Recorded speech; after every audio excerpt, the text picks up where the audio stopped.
Okay, this is how you do this, and it's in centimeters. As you can see, that it's shaped like this. This is the part you put by your nose, and that's the chin area down here.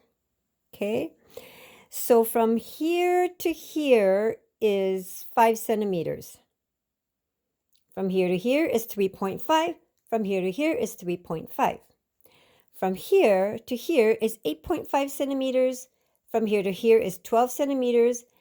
And then you have to bring your curve. Make sure when you cut the pattern, you leave a little, a little piece right here, because this is where you're going to stitch. This is your stitching line. Then you have to add a little bit more here, which I didn't do, because this is your stitching line and that's your stitching line.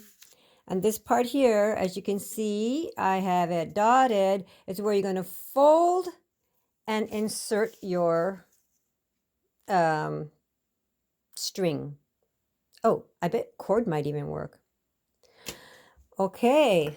Enjoy making your pattern and make them pretty, because patients, when they are when they're not feeling well, beautiful, colorful things cheer people up.